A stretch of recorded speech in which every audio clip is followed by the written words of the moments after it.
Okay. So I have a friend who is a virologist and has been studying and working on the Ebola virus and worked for the CDC at some point, and really the person I go to when I need to understand something. And so we were talking the other day.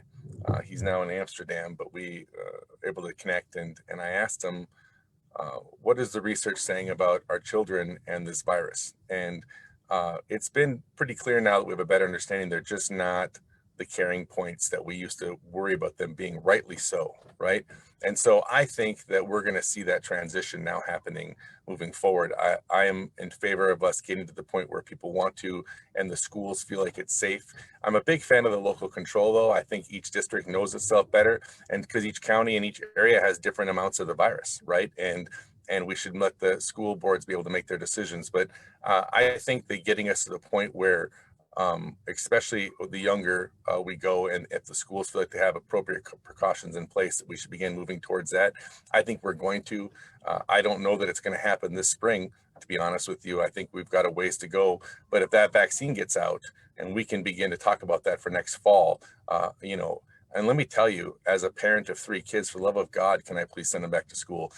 They're home every day. It's crazy, right? But the reality is I want the teachers to be safe, right? And I think there's got to be an understanding that there has to be some real synergy between the administration, the teachers, the parents, and the students working together to create that kind of environment that's safe, where they get all their educational needs as much as possible met in those schools. So I'm really committed to looking forward on that. I feel like the research is really positive for us in that way. I feel like with the vaccine, and let's be clear, at least here in Minnesota, our rates got to 9,000 cases a day. The governor locked it down and it dropped down to 1,000. I know it's bumped up a little bit since then, but the reality is that we're responsible. We want to do the right thing, right? We want to be good at this. I know we have some bad apples, but we want to do the right thing. And I think working together, we can do that. And so my goal is to make sure that we're back in school fully next fall, and, where it makes sense and it's possible and it works well. If schools want to open up before that and get fully back there, they can, if that's their choice. But I think it's going to be a lot of what the governor looks at the science,